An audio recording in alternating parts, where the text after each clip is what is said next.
Okay, we are live on Facebook. Welcome. I am Senator Shenna Bellows. Welcome to Minding Mental Health in a Pandemic. We are so thrilled to have some real experts with us tonight. I'm going to invite them to introduce themselves, and then we'll get into some really important topics. This has been a difficult week. I know I had been looking forward to seeing my nephew graduate from high school, and his disappointment and mine and his parents are real. Last week, my identity was stolen with the unemployment fraud, and as well as my employees. So I had the stresses of trying to fix that for them and myself. And I know a lot of people are struggling with having lost their businesses being shut down, unemployment, kids. Maybe you have kids at home who thought they were going to camp this summer or are missing their friends, and that's not happening. We're going to talk about all of this and more. What are some of the coping strategies for trying to mind your mental health in a pandemic? It's okay not to feel okay, but how do we work through this? How do we get through this together? So with me tonight, I have a wonderful panel. I'm going to start with Dr. David Fagan because this was his idea. About a month ago, he contacted me and just said that he was a resource and wanted to be helpful to people in the community. So Dr. Fagan, do you want to introduce yourself and tell us a little bit about yourself? Sure. Thank you so much, Senator Bellows, and thank you everybody for being here as part of this. This is really exciting, and I think it's a good moment to connect and go over resources. Really quick, David Fagan, I'm a clinical psychologist. I work primarily with adults, and for most of my career so far, have worked with veterans. Currently a staff psychologist at the VA, although my thoughts and opinions tonight won't be in any way reflective of anything speaking for VA, so we'll say that up front. But yeah, just here in the area as a community member, and as you said, just a member like we all are of the mental health, collective mental health team here in our communities, and I'm happy to be here. Welcome. Dr. Aaron Belfort, please go ahead and introduce yourself. Sure. Well, thank you so much, Senator Bellows, for the invitation. My name's Aaron Belfort, and I'm a child and adolescent psychiatrist. I work at Maine Medical Center in Portland, mostly teaching and training child psychiatry fellows. And I work in our pediatric gender clinic for my clinical work.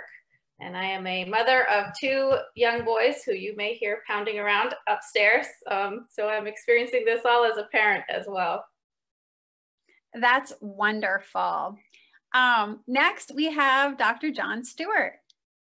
Thank you, Senator Bellows. And I have the privilege of working oftentimes in training young psychiatrists with Erin. So I'm a part of that training program at Maine Medical Center. I will say, you know, David did as we are required to say that the things that we say should be seen as our thoughts, in no way reflective of the institutions with which we're affiliated. I'd like to maybe perhaps say they may not even be reflective of my thoughts. Sometimes I'm not certain what's going to come out. So, I'm a licensed clinical psychologist. I've been in practice for 40 years. I started and ran a day treatment program on the Pineland campus called the Collaborative School. I teach in the Department of Psychiatry in Tufts, and I have a private practice. So it's my pleasure to be here. You know, you used the term expert. These are new times, and I'm not certain I feel like an expert, but I come as the parent of a couple kids and grandparent of 3, 2 of which I spent a lot of time with during the COVID reality. So, you know, hopefully we'll have some thoughts that we can share that will be helpful as people try to find their way through this difficult time. Thank you. And our last panelist is one of my neighbors. He chairs the Manchester Conservation Commission, on which I serve, a friend, Jeff Janell. Welcome. Please tell us a little bit about your practice and your work. Thanks, Shenna. I'm the program manager for the outpatient counseling program for Maine General. We have offices in Augusta and Waterville, and we provide counseling for both mental health and substance use disorders. And in addition, we also have groups for medication-assisted treatment. So we have a large number of people that come in for Suboxone treatment as well. We serve almost exclusively adults in our practice. And I'm also a supervisor, so have some insight into some of the medical professionals and what they're coping with, because all of us at Maine General have been going to work throughout this whole thing. We've never had a break, so we mask up and go in, and we've been seeing patients directly throughout. So, and I live with a 19-year-old who had his freshman year of college interrupted and thrust back home, which he constantly reminds us of. And my wife is also working from home. Thank you so much. So let's start there. So many Mainers are grappling with financial stressors or living in households together, spending a lot more time than usual. Sort of what are some of your baseline recommendations for individuals and families dealing with extraordinary high levels of stress due to business and financial stressors, or just the stress of things like disrupted years in college or school? Jeff, let's start with you. We'll go in reverse. Thoughts about your coping strategies or recommendations for people out there who are dealing with these difficult challenges? Well, I think I can speak from, I think, experience maybe more than you know, what I've read or the textbook, but this is something that nobody's dealt with before. So it's a completely new circumstance. I can't look back in my childhood and imagine what this is like. So I think expectations have to be adjusted, and things have to be different. I can't believe that I'm not forcing my son to go out and get certain jobs, because that was what I was bound and determined to do. But I really don't want him to get sick or have to deal with certain things. So he's sort of cherry picking his options. Don't get on his case too much if his sleep schedule gets disrupted. So there's certain things you want to hold as, you know, values for your family. We always have supper together. We always talk, but other things, sometimes they've got to slide, because kids can't see their friends. We can't see our friends, but you know, I can't imagine. He talks to people, but I mean, how do you date when you're a teenager right now? You know, so. Great question. Dr. Belfort, you're a child psychiatrist. Do you want to talk a little bit about coping strategies for families and children right now in these difficult and stressful circumstances, sort of the big picture? Yeah, sure. I think Jeff just made a really important point that kids, I think, and young adults for that matter, kind of need a wide berth right now, that we are seeing the stress and angst of this pandemic play out in children in various ways. So some kids may show regression or behaviors that you haven't seen in years, and parents are scratching their heads. We know from prior epidemics and pandemics that this is hardest on elementary school aged kids and adolescents, as far as kind of who's impacted most. And so I think to adjust expectations, to let kids have a little more wiggle room than you might ordinarily, for parents to really pick their battles and not get into battles about whether the homeschooling is done 100% to completion. And I think really, I guess my advice for parents would be that we all need to monitor our own stress and our own reactions and our own language that we use at home. Our kids are like little sponges, and they are listening and picking up, and they know when we are stressed and when we are anxious. So it's important for parents to figure out some self-care strategies in the midst of this pandemic, as well as thinking about coping strategies for kids and adolescents. John, do you have ideas about those coping strategies for parents or for people in relationship with each other in the home? Sure. I mean, I would agree with everything that Jeff and Erin have said. You know, you do have to be gentle with yourself too, because it's important. Erin's right. We've got to be conscious as a parent as to how we're reacting to our kids, because our kids are in a pretty they're in a pretty raw spot. This is all new territory, and they read the fear in our eyes. This is a complicated time, and so as a parent, Be gentle with yourself, but at the same time, you want to be conscious of what you're putting out there. I think that, you know, when I think about, you know, what are the variables that help us get through stress, through trauma, through, you know, difficult times, you know, Bruce Perry, a pediatric traumatologist, talks about the two things that help people heal from tough times. He refers to it as rhythm and connection. It's really probably connection and rhythm.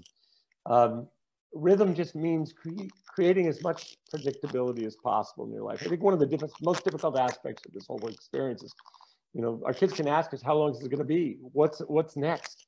We don't know. And so the unknown always creates anxiety. And so rhythm is an experience where what you expect to have happen happens. Whether it's rhythm in music, and I'm literally, Perry talks about, you know, dancing, jumping on trampolines, playing catch, throwing things back and forth, just anything that provides you either this micro level of rhythmic, the expectation is fulfilled, or the macro level of we've got a schedule that we're going to try to live by.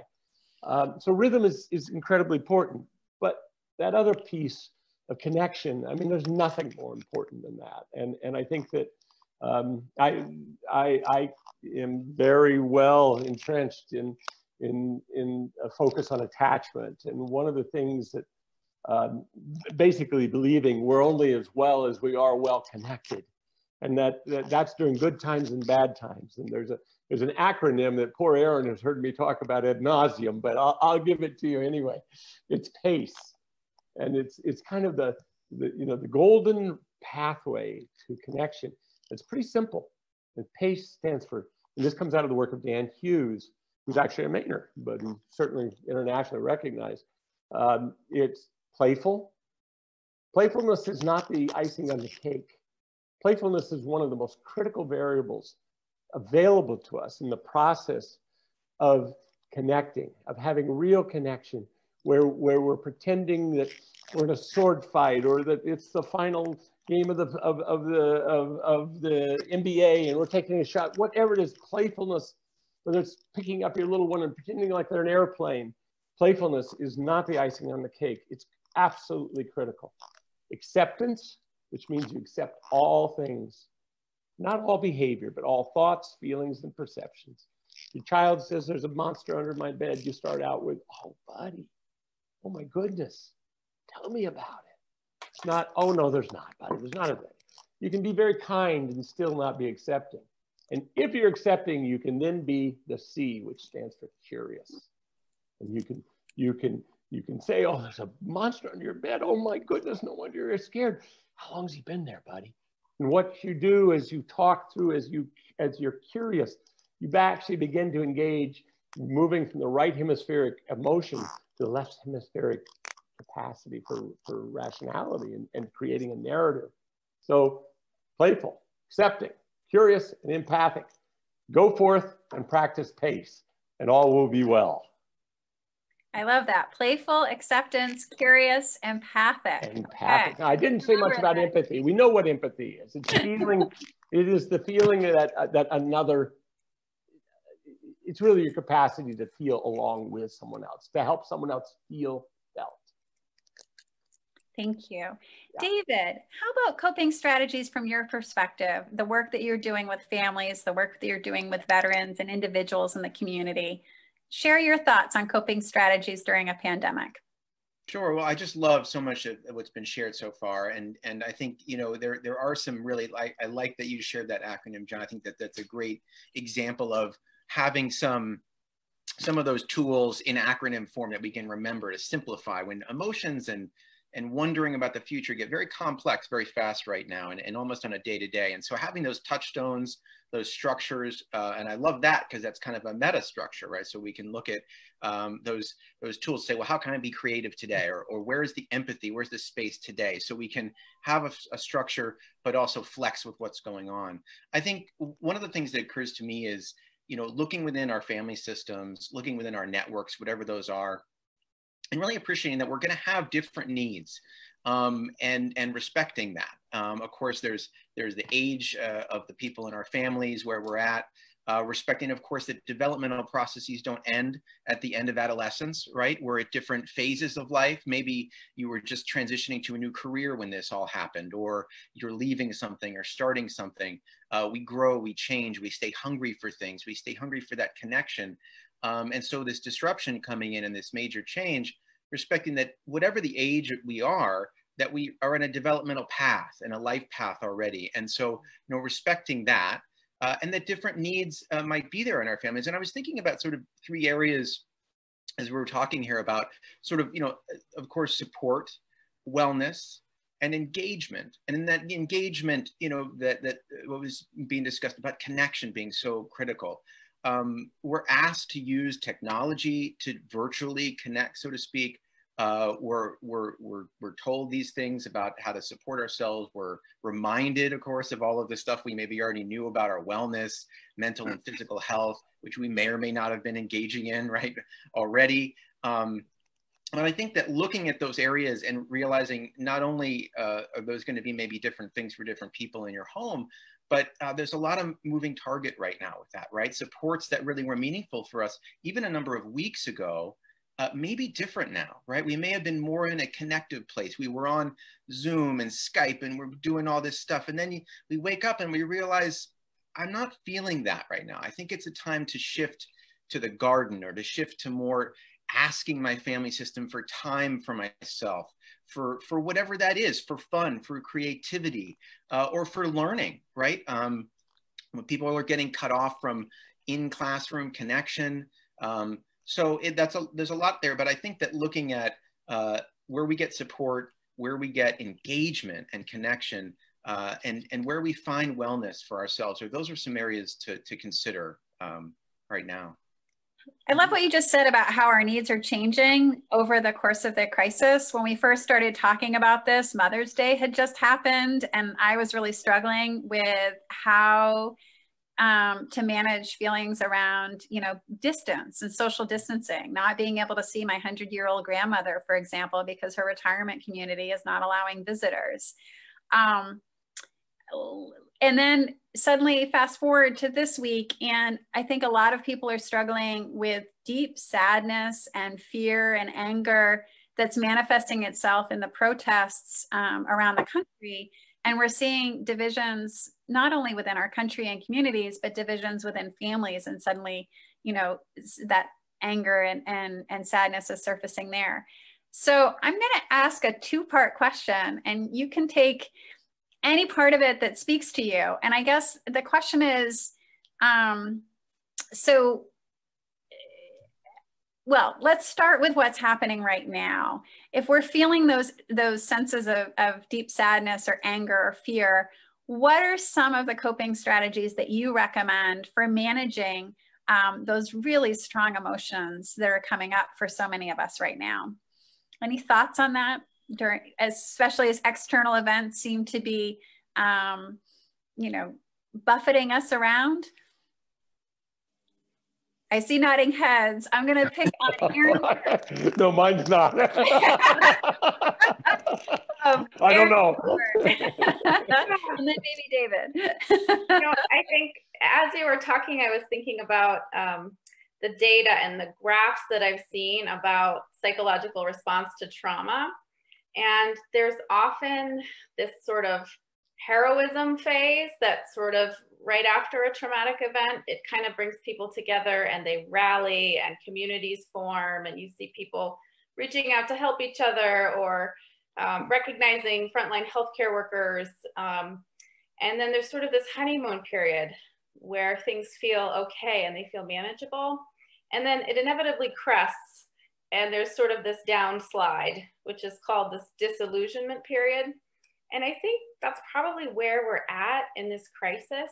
And there's not really an end in sight. And I think it is reflected in the protests that we're seeing, and everything that's happening right now, that people are feeling disillusioned, hopeless. I think there's a lot of grief. So there are those of us who have already lost loved ones who are grieving. There are those of us who are, worried about getting sick or infecting our loved ones. Or even if you've been, relatively unscathed so far by COVID-19, there's grief about just the loss of our normal lives. For all of us, our jobs, our education, our livelihoods, there's been lots of disruptions. And lots of the families that I have worked with and lots of Mainers were struggling pre-COVID. So this is just added trauma. And I think that the first thing I would say is that grief, that anger, that sadness, that those feelings are normal, that they're expected, that they're okay. And that for many of us, we can help manage them if we can share them. We can share them with other people. We can lean on our friends and our family and our loved ones and find ways to stay connected.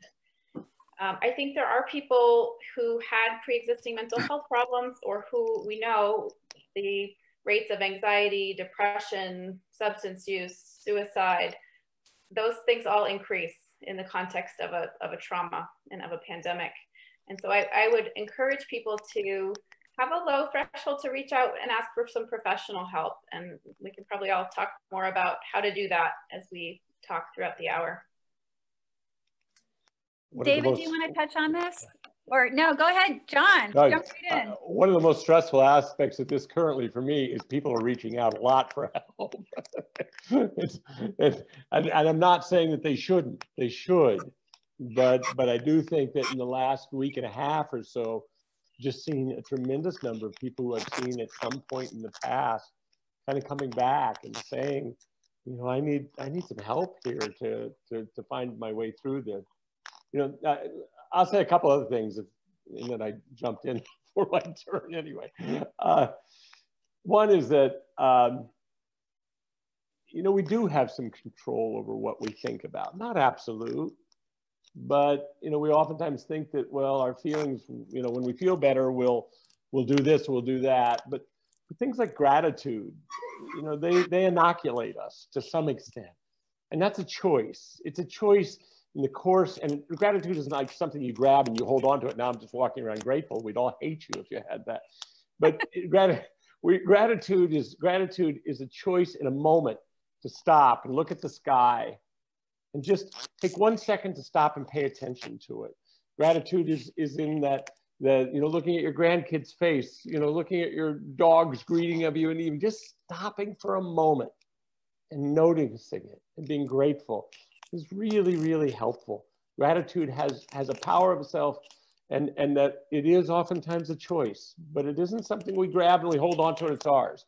One other thing I'll say real quick, I heard this just recently. It's from a guy named Jack Kornfield, who's a psychologist, and he's also a Buddhist monk.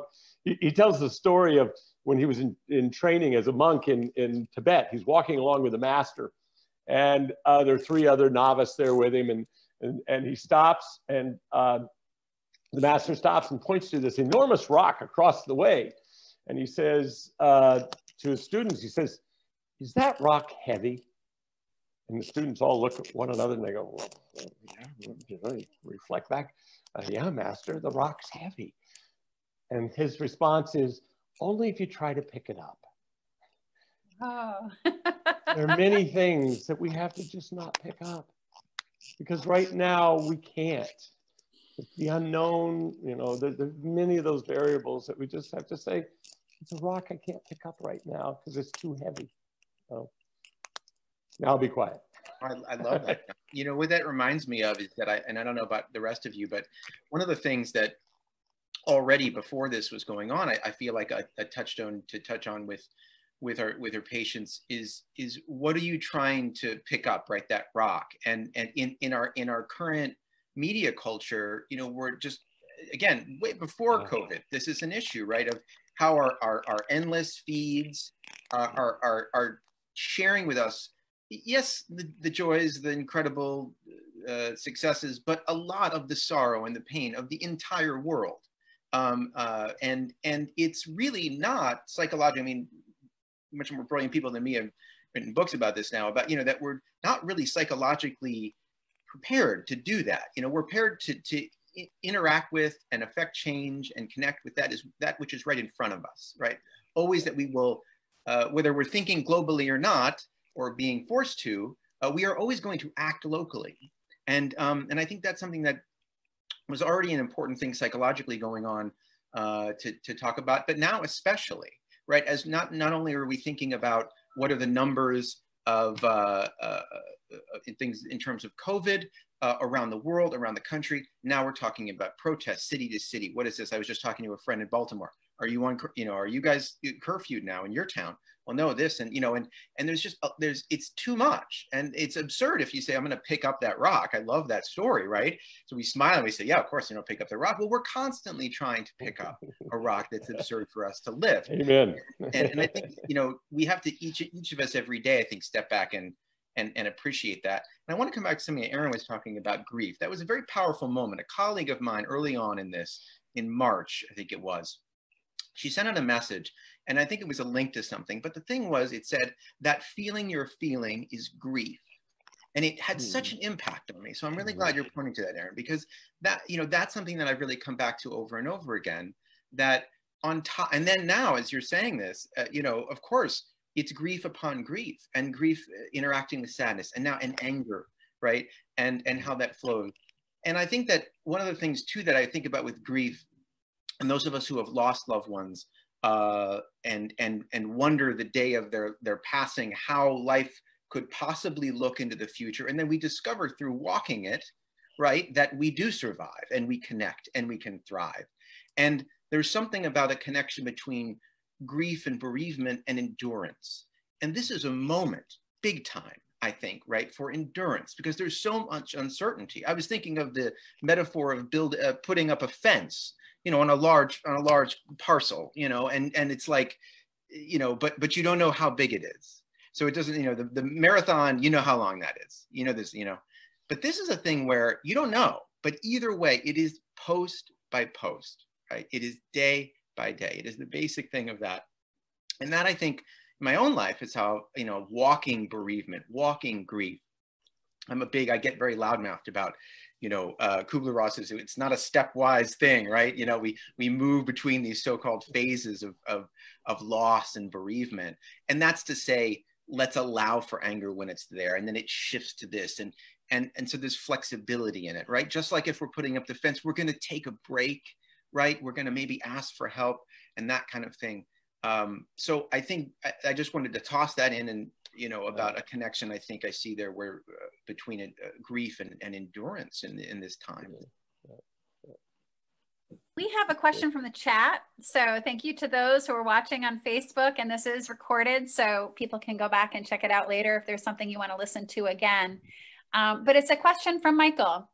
What advice can your guests offer our healthcare providers, our first responders, and their families during this pandemic? And all of you in some ways, Jeff, particularly, you've kept your clinic open for this whole time, working with people with substance use disorder, and you're going into the hospital every day, working closely with healthcare providers, with first responders.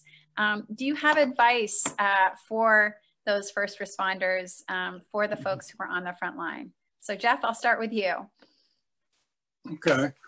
One resource that I didn't have time to pull in is that there has been a warm line set up for people who are working on the front lines and first responders, and it's staffed by volunteer clinicians.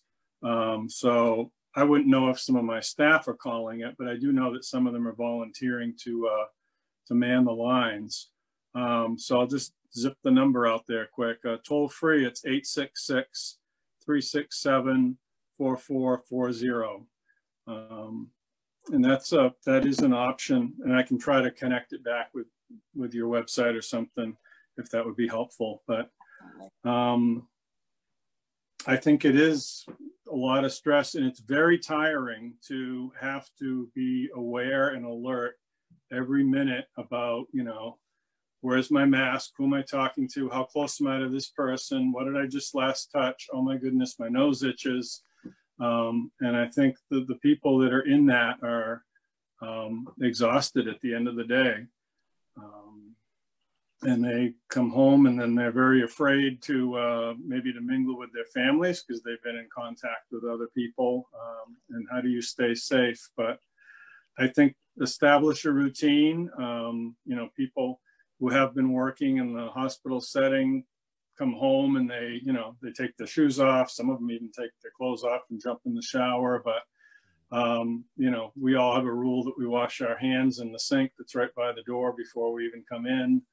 And you just get in that routine, and that's very helpful. And make sure you talk to each other, of course, is part of it. But one thing I would add is that the people that are staying active and going into work, you know, sometimes I'm listening to the folks that I work with, and, you know, they're talking to me and they're saying, thank goodness I can come in and talk to you. You're the only human being that I have seen in a week, you know, and they're describing what happens to you when you just stay home and you don't do anything. And I'm thinking, wow, I'm pretty lucky. I go to work every day at the same time and do the same thing. I've got my job. That's my structure.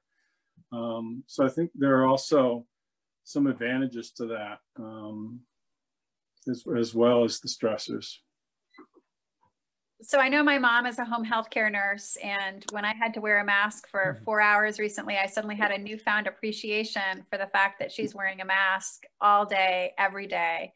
And that isolation, you know, I think everyone's social networks have really shrunk. So, you know, David, do you have advice for first responders and also family members? What might someone like me do to be more supportive to the first responders like my mom, you know, or people who are on the front lines who might be experiencing high levels of stress that Jeff just described? Yeah. Well, you know, one thought I have just anecdotally from many years of working with, I mean, not just veterans, but first responders in the community, police, EMS, medical personnel, is, you know, and I think there's a discourse going on about this right now, about what's heroism and what's just showing up to do the job that you studied for a long time to do, and what kind of thanks and what kind of appreciation of those anxieties and those fears and those, just the grind of it, because it's a grind. I mean, it's, you know, tiring, exhausting jobs. One thought comes to mind, and I don't know if it's too off in another direction, but is that in having conversations with first responders, you know, one of the things that I've come to appreciate is oftentimes there's a lot of stuffing and compartmentalization, things that people in our field like would tend to try to draw people, you know, sort of out of a little bit, you know, are par for the course a lot. Anybody who's known an ER nurse or a police officer, there's something about the compartmentalization that allows you to just fundamentally psychologically do these jobs, which are you could argue structurally traumatizing, right? Just over time. And that's what we see, those of us who work with first responders. And so in this moment, I think there's something about respecting and listening. And if it's a family member, listening to the person's experience of what do they need in terms of support? What do they need in terms of maintaining a bearing in a way, right? Like, and that might shift. I mean, I recently have been talking to people who, you know, in the first responder community who were doing all right, actually. And although they're not necessarily much busier or feel more in harm's way, they're taking this moment to actually ask for help. Maybe, and I wonder, and this sort of relates to the idea of sort of stigma and how in a strange way, this might be breaking down some stigma, to ask for help because there's an appreciation across the board that people are more stressed or mood-related symptoms are showing up. I mean, that's my hope, because I want all of the people who are working hard and maybe, you know, silently suffering from trauma to get it. I know we all feel that way. We want people to be reaching out. So that's just something about sort of respecting, like everything. I work with the veteran community, and I'm always saying, you know, the veterans aren't a monolith, you know, but neither are first responders. So it might be that people are also in transition in those jobs, right? And there's the clarity that they're getting about how they want to move forward professionally. But yeah, I appreciate what you just said, Jeff, because it is odd, right? It's an odd moment. People say, gosh, going out into the world is so scary. Well, no, going out in the world breaks the isolation I'm experiencing. It's great. So there is that. But I think a healthy respect for different reactions, just like in any area. And just honoring that these jobs that we're paying closer attention to have always been this stressful in one way or the other. And they're chosen careers for people. So there's that. So you just touched on two things that I want to circle back to. Let's start with stigma. Erin, you know, so many of us have friends or family members struggling, but perhaps embarrassed to ask for help. And perhaps sometimes parents are embarrassed to ask for help for their children because of the stigma that's associated with mental health. Can you talk about stigma and strategies for breaking through that to make, to help our loved ones get the supports that we need? Yeah, I think there's always been stigma about mental health and seeking help. And that may be particularly true for our first responder colleagues who I think are trained to be rather invulnerable and just to be, strong at all costs. So for example, the rate of suicide in physicians is much higher than for the general population. So I think we do need to be mindful of our first responders. But also, I think we know that we're going to see more mental health diagnoses in the context of the pandemic for all kinds of reasons. And I can't help but also, since we've got a senator here, put in a little plug for advocacy that mental health is severely underfunded in our country and in our state. And there were not enough mental health providers pre-COVID. We're going to need a lot more post-COVID. We're not funded and reimbursed in the same way. Our behavioral health claims get denied at twice the rate of medical claims. So there's stigma at administrative levels too. And I think we're going to need some creative funding and provider solutions to really meet the mental health needs of our communities. So those are my sort of initial thoughts. Maybe the rest of the folks have some more practical thoughts about stigma. Let me just interject. You can count on my support. I really think that this there was a mental health crisis before COVID-19, but I think COVID-19 has helped families and individuals realize how important it is as we're spending more time with each other, paying more attention to what's going on with one another in our closer, more immediate families. I think it's really surfacing some real need that existed before, but definitely, hopefully there's more broad awareness. But I don't want to interrupt the conversation. John, do you have thoughts on this that you want to share on stigma? And then I'd love Jeff to go into a little bit more around social isolation. So, not a lot. I mean, I do think that stigma, it is an issue. I think it's less so than it was in my younger days. I've seen growth in that arena, or related to a lot of different issues. I think some of it is also some of it is probably related to us. We as the mental health providers have some obligation to figure out how to be accessible and to not move from a stance of being an expert. Because I think that when people come in and they experience us as not really emotionally or personally available on some level, it doesn't facilitate the ease with which it is of asking for help. So I'm not, that's not an indictment of our field. I'm saying there's a little bit of this to go around for all of us. How do we make it as easy as possible for people to seek help? So, but I would absolutely agree with what both Erin and David said, that I think those are good observations. So on that topic, okay, I have a lot to say. And for folks listening at home, if you don't know where to go, if you don't have a therapist, or you're worried and you need some free and confidential assistance, the very first line that you can call is just 211. But if you know someone who's in real crisis, they're clearly having a real challenge, a real crisis, there's the crisis hotline. We'll put that right in the chat. It's 1-888-568-1112. And then, of course, there's the peer support. So sometimes it doesn't rise to the level of crisis, but someone needs a peer to talk through something with, perhaps someone who's not in their family for a moment. And there's the main warm line. Jeff mentioned the warm line for first responders. There's also a warm line for the public, and we're putting that in the chat as well. It's 1-866-771-WARM. So those are a few of the resources that are out there. But Jeff, you said something that really stuck with me, and David, you touched on it, and that's this issue of social isolation. Jeff, can you speak to the impact of social isolation and other stressors specific to this crisis on those in recovery, and other groups of people who have relied on in-person communities for support?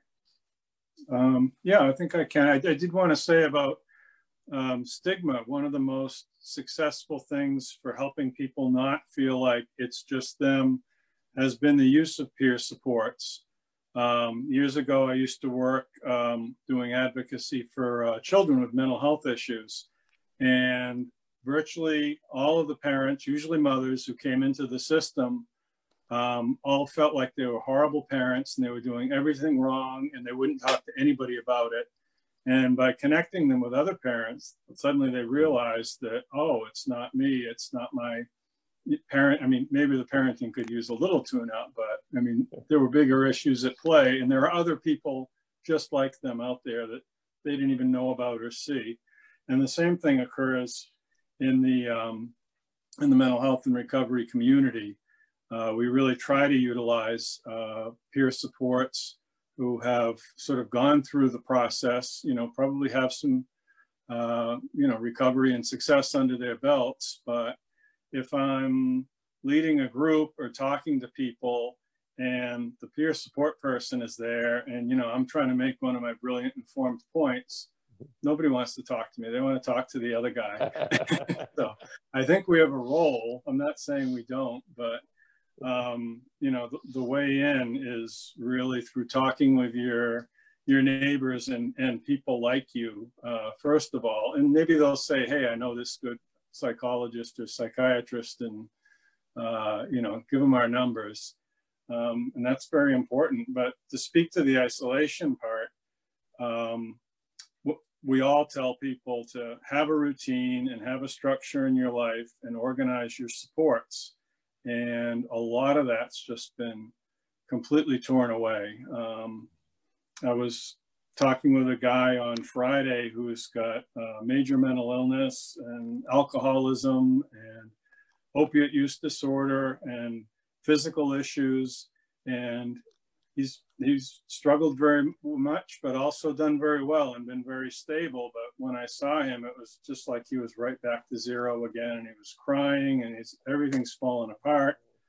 I don't have my meetings to go to. I can't see my doctor.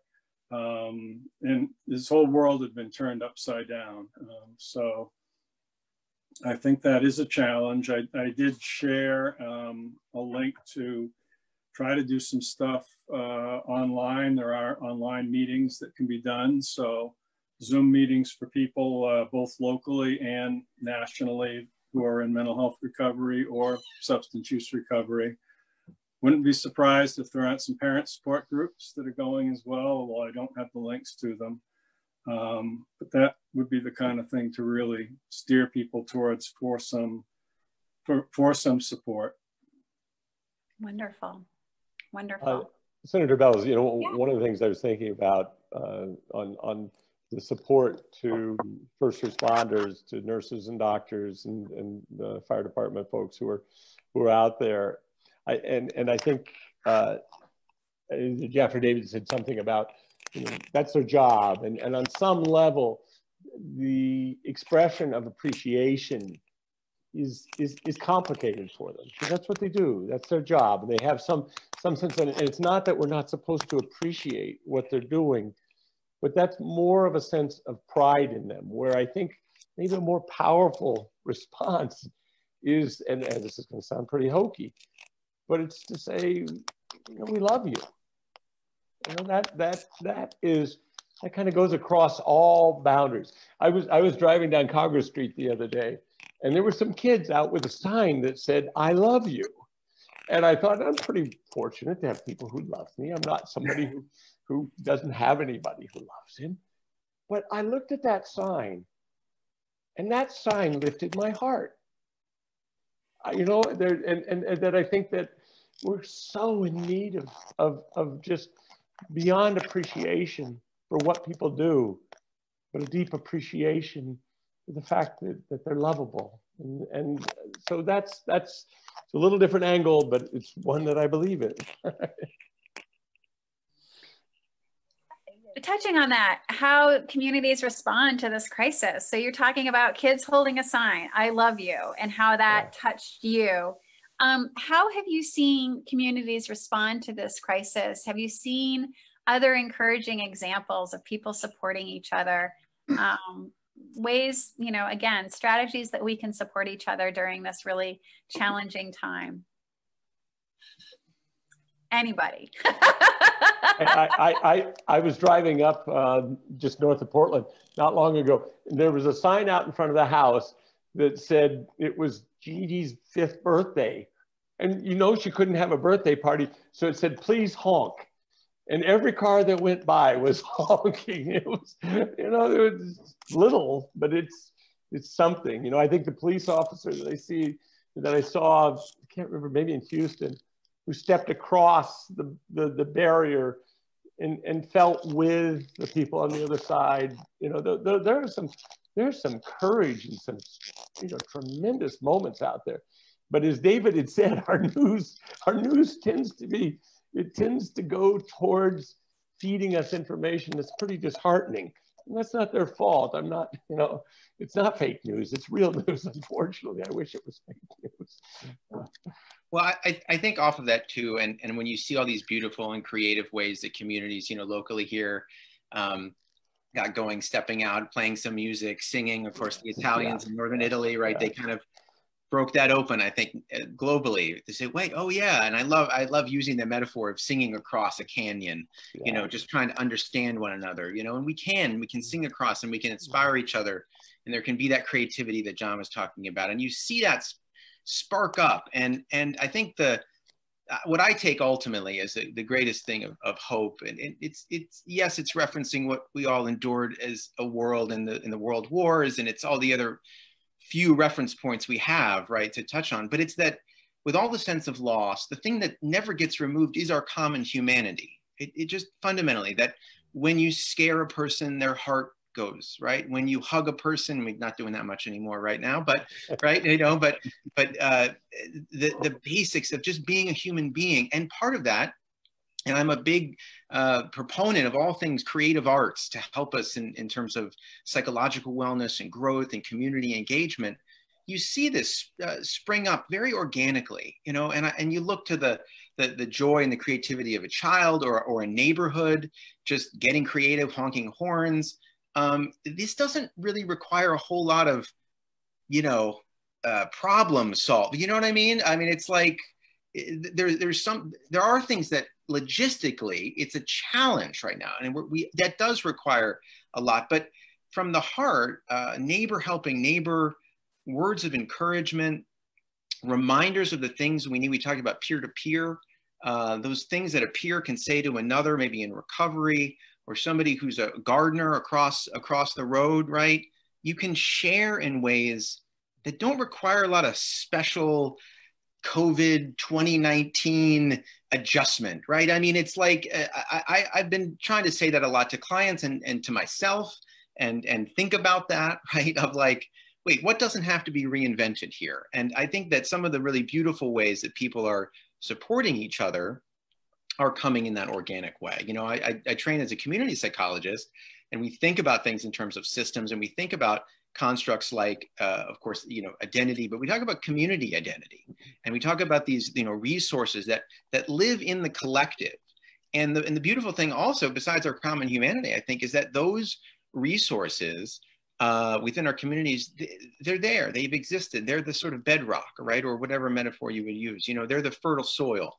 And I don't know. So there's that's sort of a message of hope I'd throw out there. That's a lovely message. Erin, go ahead.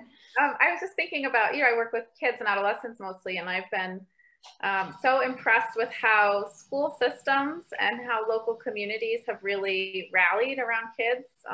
You know, most teachers are not trained to teach virtually, and none of us are for that matter. We just all had to adapt almost overnight. And our teachers and superintendents and school staff have really, in many places, done just an amazing job at trying to preserve connection in classes, trying to figure out a way to make high school graduations special, trying to find ways to recognize kids for their efforts and their achievements. And I think our, local police and fire departments have done the same with, there have been some little birthday parades in my town with, fire trucks and the police driving through and waving and honking and wishing little ones happy birthday. Just trying to make things feel special and normal, even in this current context that we're all living in. Jeff, thoughts on how you've seen communities respond in this crisis and encouraging examples? Well, I want to agree with, I think what David said is that, what you see on the media is the bad news, and there's a whole lot of good stuff going on out there and stories that I'm sure we all hear, but people doing things like checking with your neighbor or your relative before you go to the grocery store and buying what they need, dropping it off in the garage, doing chores for people. Some people are just checking in by phone. And these are people that you might not normally talk to, but you feel like, well, I'm doing this because she's old and alone. And there's a lot of that going on, and we don't hear about it. And I think that is very important. And, even our local school district is, they've set up a food pantry and a clothing pantry. And I know my wife called and wanted to donate some stuff, and they're like, we're really swamped. We've got all the stuff, we can't give it away quick enough. And so and you wouldn't hear about that any other way. So the natural helpers, schools are always doing this stuff anyways. They're the ultimate social service center, but they've sort of transformed into, continuing to do that and give to the community, so. We're almost at the end of the hour. I think we'll wrap up in the reverse order of the introductions.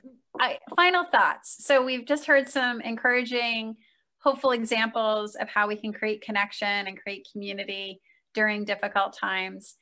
But one piece of advice that's your sort of tried and true go-to advice for folks out there trying to protect their own mental health and look out for the mental health of their friends and family members during COVID-19 pandemic. So Jeff, as the person I know the best, you're up first.